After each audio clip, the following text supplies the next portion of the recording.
तो स्वागत है सबसे पहले आप सभी स्टूडेंट्स का अपने आज के इस दूसरे वीडियो में। ठीक है, आज की इस दूसरे वीडियो में हम इंग्लिश क्लास 12 के सेकेंड चैप्टर लॉस्ट स्प्रिंग के मोस्ट इंपॉर्टेंट क्वेश्चंस को देखने वाले हैं, जो 2025 बोर्ड एग्जाम के लिए बहुत ही ज़्यादा इंपॉर्टेंट होंगे, जिन्हें आपको बिल्कुल ही नहीं मिस करना है भाई स्टूडेंट्स। ठीक है, ये सारे दोस्तों सेट हम बना कर लेकर आए हैं जो आपको दिखाएंगे और एक एक क्वेश्चन को हम समझेंगे। ठीक है, रटेंगे कम समझेंगे ज़्यादा।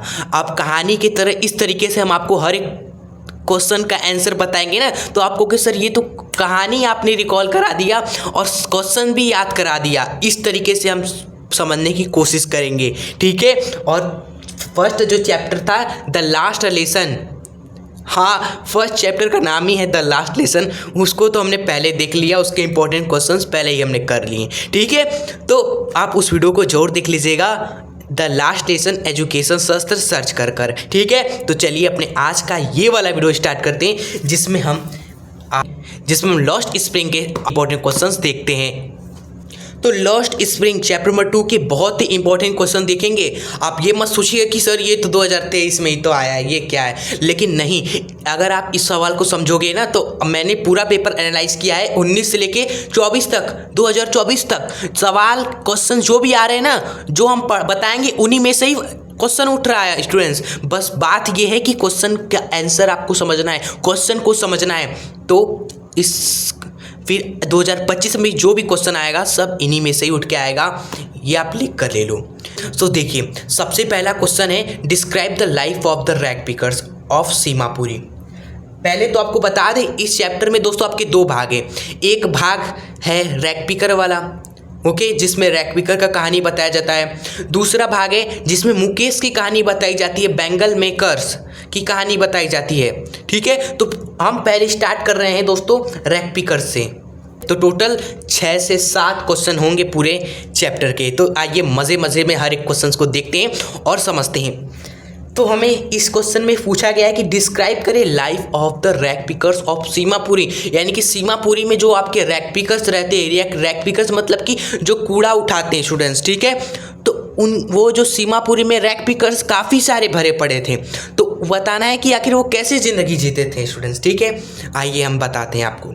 जो रैग पिकर्स थे स्टूडेंट्स, आप ही बताओ उनकी लाइफ कैसी होगी, क्या बहुत ही अच्छी होगी? नहीं ना, उनकी लाइफ अच्छी नहीं थी, वो अच्छी ज़िंदगी नहीं जीते थे। वो अपनी लाइफ कैसे बिताते थे भाई? गार्बेज में से क्या करते? गार्बेज मतलब कि कूड़ा, सीमापुरी के लोग गार्बेज कलेक्ट करते थे स्टूडेंट्स। ठीक है, एंड इनके जो चिल्ड्रन थे, बच्चे थे, वो भी पढ़ना नहीं चाहते थे, नहीं पढ़ना चाहते थे, वो भी स्कूल जाना चाहते थे, लेकिन स्टूडेंट्स लाइफ जो उनकी पोवर्टी थी, पोवर्टी मतलब कि गरीबता, वर्ड को समझे सुने, जो गरीबता थी स्टूडेंट्स, पोवर्टी, उन्हें ये सब करने से रोकती थी, क्योंकि उनके पास इतना पैसा ही नहीं था कि वह अपने बच्चों को पढ़ा सकें, खिला सकें स्टूडेंट्स, नहीं ना। तो वही चीज़ें आपको लिख देनी है अपने वर्डों में। हमने लिखा है यहाँ पर कि the rag pickers of Seemapuri did not live good life, they lived in poverty. हमने कहा ना, वह गरीबता में रहते, poverty. They work us garbage collector, वो कौन सा काम करते थे? वो गार्बेज कलेक्ट करते थे, किस लिए? लिविंग के लिए, अपनी ज़िंदगी व्यतीत करने के लिए। Okay, this children wanted to read and play but poverty does not allow them to do all this. ठीक है, इस तरीके से ये आपका क्वेश्चन हो जाएगा। क्लियर? चलिए, और बता दी ये क्वेश्चन शॉर्ट में भी आया है और लॉन्ग में भी यही क्वेश्चन पूछा जा चुका है। तो लॉन्ग में आपको और इसको बड़ा कर देना है, मतलब कि इसका दुगना आपको लिख देना है आपको। क्लियर? चलिए, तो लॉन्ग क्वेश्चन की वीडियो आएगी तो उसमें आपको बताएंगे ना इसका दूसरा वर्जन, लॉन्ग वाला वर्जन। तो आइए देखते हैं अब हम शॉर्ट क्वेश्चन नंबर 2। ये क्वेश्चन है कि what do the inhabitants of Seemapuri do for their survival, यानी कि सीमापुरी के जो निवासी थे वो क्या करते थे सर्वाइवल के लिए। तो ये तो आप ही बता दोगे, वो क्या करते थे? गार्बेज कलेक्ट करते थे। तो वही हमने लिखा है the inhabitants of Seemapuri work us garbage collector for living and their survival. खत्म। चलिए, बहुत ही आसान है ना। आइए, इसी तरह क्वेश्चन नंबर 3 भी बहुत ही आसान है, पढ़िए। What did garbage means to the children of Seemapuri and their parents? बहुत इंपॉर्टेंट क्वेश्चन है, बहुत ही ज़्यादा। ये देखिए, इस तरीके से भी पूछा जा सकता है कि garbage to them is gold, why does author say so about rag pickers. बहुत इंपॉर्टेंट क्वेश्चन है, कैसे कैसे पूछा जा सकता है ये क्वेश्चन ना। हम बता रहे हैं आपको अब हम बता रहे हैं, ध्यान से सुनिएगा। वैसे इस पूरे का आपको जो PDF है वो हम डिस्क्रिप्शन बॉक्स में दे देंगे, चिंता मत करें। आप वीडियो को गौर से देखिए और समझे पूरे चैप्टर को भी और इस क्वेश्चन के आंसर को भी, कैसे क्या लिखे हैं हमने, ठीक है। देखिए सवाल क्या पूछा जाता है तीसरे में कि गार्बेज का बच्चों के लिए क्या मतलब है। पहला सवाल इस तरह से बनता है, या फिर इस तरह से भी पूछा जा सकता है कि गार्बेज का पेरेंट्स के लिए क्या मतलब है। गार्बेज क्या क्या है पेरेंट्स के लिए भाई, सीमापुरी के, ठीक है। तो इस तरीके से सवाल पूछता है। और एक दूसरा तरीका ये है कि गार्बेज है सोना। ऑथर ने क्यों कहा रैक पिकर्स के लिए कि वो गार्बेज उनके लिए सोना है, क्यों कहा है ऐसा, ठीक है। तो 3 तरीके से हमने बताया सवाल पूछा जा सकता है ये वाला, लेकिन आंसर आपको एक ही लिखना है और वो है आपका ये वाला आंसर, ठीक है। Garbage means for the children of Seemapuri and their parents was source of survival. एक तरीके से गार्बेज क्या है स्टूडेंट्स, बच्चों के लिए और उनके पेरेंट्स के लिए क्या है, एक सर्वाइवल का सोर्स है। स्पेशली हमने लिखा है यहाँ पर स्पेशली फॉर चिल्ड्रन, यानी कि अगर आप केवल बच्चों के लिए बात करोगे, बच्चों के लिए देखोगे तो it was the source of wonder and enjoyment. बच्चों के लिए तो भाई ये एक तरीके से वंडर का, एक इंजॉयमेंट का, मौज मस्ती का एक सोर्स अभी है भाई। So that's why author say garbage is to them is gold. इसलिए ऑथर ने भी कहा है कि गार्बेज तो उनके लिए सोना है, चाहे वो बच्चे हो चाहे वो पेरेंट्स ही क्यों ना हो, उनके लिए, ठीक है। और अगर आपसे एग्जाम में पूछे कि जो बच्चे हैं वह गार्बेज कलेक्ट करते हैं, हाँ ठीक है, उन्हें गार्बेज में से क्या मिलता है भाई। बच्चों का सोर्स ऑफ इंजॉयमेंट है, सोर्स ऑफ वंडर, लेकिन बच्चों को गार्बेज में से क्या मिलता है, ये 2024 का सवाल है। बच्चों को गार्बेज में से क्या मिलता है, क्या मिलता है बच्चों को। बच्चे गार्बेज में से कॉइन्स ढूंढ लेते हैं। Children of Seemapuri during garbage collector they finds coins, they finds sometimes notes, ठीक है। कभी कभी कॉइन्स मिलता है, कभी कभी नोट्स मिलता है, कभी कभी सिल्वर कॉइन्स भी मिल जाते हैं उन्हें, ठीक है। So this kinds of thing the childrens of Seemapuri finds in the garbage, ठीक है। तो इस तरीके से आप खुद से कर दीजिएगा, लिख दीजिएगा क्या कॉइन्स मिलता है, नोट्स मिलता है, सिल्वर कॉइन्स मिल जाते हैं, क्लियर। एंड इंजॉयमेंट की कुछ चीज़ें मिल जाती हैं, इंजॉयमेंट थिंग्स, ठीक है, फनी थिंग्स, इस तरीके से चीज़ें बच्चों को मिलती है गार्बेज में से। तो इस तरीके से आपको लिख देना है, समझ लिया आप सभी ने, मुझे यकीन है। अब चौथा सवाल छोटा सा है कि where is the Seemapuri situated. Seemapuri कहाँ पर स्थित है। सीमापुरी आपका located in the outskirts of Delhi. कहाँ पर है, आउटस्कर्ट्स ऑफ दिल्ली, क्लियर, याद कर लीजिए इसको। चलिए तो ये रहा दोस्तों 4 क्वेश्चन। अब उसके बाद हम बढ़ेंगे दोस्तों अपने क्वेश्चन नंबर 5 की ओर। 5th क्वेश्चन में क्या पूछा गया है कि what did Sahib join the job eight milk both. जो साहिब ने क्यों, यहाँ पर वाई लिखा होना चाहिए, why did Sahib join the job of milk both. Sahib ने क्यों नौकरी ज्वाइन कर ली दूध वाले की दुकान पर, ठीक है। जबकि साहिब क्या था, एक सीमापुरी का एक चिल्ड्रेन था जो कि गार्बेज कलेक्टिंग का काम करता था, लेकिन बाद में उसने चाय की दुकान पर, एक समझ सकते हो, वहाँ पर नौकरी कर ली। वो केतली में लेता था चाय या दूध, हर जगह क्या करता था, सर्व करता था, ये वाला काम उसका ठीक करता था, गार्बेज कलेक्टिंग छोड़कर। क्यों, वो आपको लिखना है यहाँ पर। तो यहाँ पर आप लिखेंगे कि Saheb had been working as garbage collector where he had not earn more money. Saheb क्या करता था काम गार्बेज कलेक्टिंग का, जहाँ पर वो ही had not earn more money, जहाँ पर वो ज़्यादा पैसा नहीं कमाता था, ठीक है। और उसको सिक्योरिटी भी नहीं था ये काम का कि कब कोई भगा दे, कब कोई कभी गार्बेज मिले ही ना, तो ठीक है, कभी वो चीज़ें मिल ही ना गार्बेज में से, तो इसमें सिक्योरिटी भी नहीं होती थी। इसलिए दोस्तों उसने ज्वाइन कर लिया एट द मिल्क बोथ, उसने जॉब को ज्वाइन कर लिया at the milk both.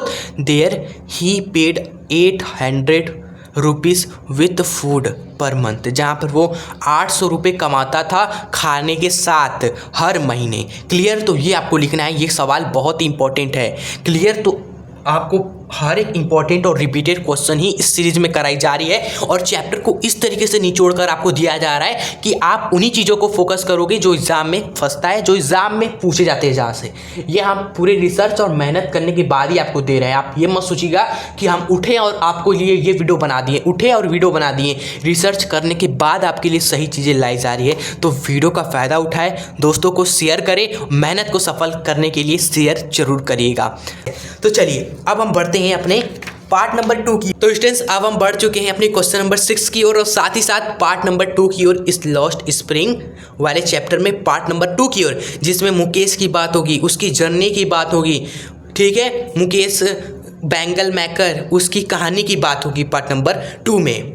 Okay चलिए पढ़ते हैं। क्या है हमारा इस पार्ट में पहला सवाल, मुकेश पहले बात तो कौन है ये बताओ तो, और उसका क्या एम्बिशन था ये बताओ। बहुत ही इंपॉर्टेंट क्वेश्चन है ये, तो 2024 में भी पूछा गया है, मैंने खुद एनालाइज किया और हर साल ये पूछे जाने वाला क्वेश्चन है, गौर करिएगा।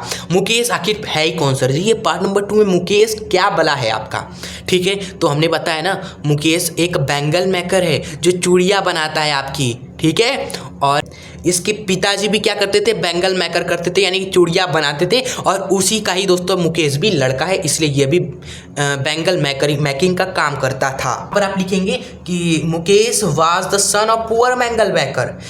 कहाँ पर? इन फिरोजाबाद। ये आप ध्यान रखिएगा, जगह कौन है? फिरोजाबाद में। उसका एम्बिशन क्या था? His ambition was to become a motor mechanic and learn to drive a car. He wanted to be his own master. वो अपना खुद का मास्टर बनना चाहता था। ये नहीं कि पिताजी बैंगल मेकरिंग करते हैं तो मैं भी बैंगल मेकर ही करूं भाई, मैं भी चूड़ियाँ ही बनाऊं, नहीं। उसका एम्बिशन हट के था, वह अपना मालिक खुद बनना चाहता था, दूसरे पर नहीं नचना चाहता था, ठीक है। और यही सवाल इस तरीके से भी देखिए पूछा गया है कि what did Mukesh want to become in life. क्या बनना चाहता है मुकेश? लिखा है ना इसमें आंसर। हाँ चलिए, तो अब हम बढ़ते हैं हम क्वेश्चन नंबर 7 की ओर, ठीक है। तो अब हम देखते हैं अपना आज का क्वेश्चन नंबर 7, जो कि लास्ट क्वेश्चन होगा। जी हाँ, पार्ट नंबर 2 में शॉर्ट में बस इन्हीं दोनों को देखिए। लॉन्ग जब आएगा तो उसमें आपको बताएंगे क्या करना है, लॉस्ट स्प्रिंग चैप्टर में से कौन से लॉन्ग करने हैं। डीप वाटर, रेड ट्रैप, बाकी जितने भी चैप्टर है ना, सबके लॉन्ग क्वेश्चन एक ही वीडियो में हम कराएंगे। सो पहले आप शॉर्ट क्वेश्चन को देखें, समझें, याद करने की कोशिश करें ज़्यादा तो हम कहेंगे। क्लियर? 7वां क्वेश्चन है कि what thought Mukesh made difference from others bangle makers in Firozabad. यानी कि व्हाट थॉट मतलब कि क्या सोच मुकेश मेड डिफरेंट, यानी कि मुकेश को अलग बनाती है from other bangle makers in Firozabad. किससे? जो बाकी के चूड़ी बनाने वाले हैं फिरोजाबाद में, उनसे, ठीक है। मतलब कि क्या सोच मुकेश को अलग बनाती है दूसरे चूड़ी बनाने वाले से फिरोजाबाद में, ठीक है। चलिए तो लिखते हैं भाई, सेम टू सेम वही आपको लिखना है। ये सब चीज़ें हमने जो बताई ना, उसका चूड़ी बनाने का मन नहीं था, चूड़ी बनाना वो नहीं वो चाहता था, वह बैंगल मेकिंग नहीं करना चाहता था, वह मोटर मैकेनिक बनना चाहता था, ड्राइव करना चाहता था कार को, वह अपना मास्टर खुद बनना चाहता था। बल्कि बाकी लोग तो बैंगल मेकर करना चाहते थे फिरोजाबाद में, लेकिन वह इसकी यही जो सोच है ना, यही जो उसका एम्बिशन है, उसको सबसे अलग बना दिया। तो भाई आंसर क्या लिखोगे आप?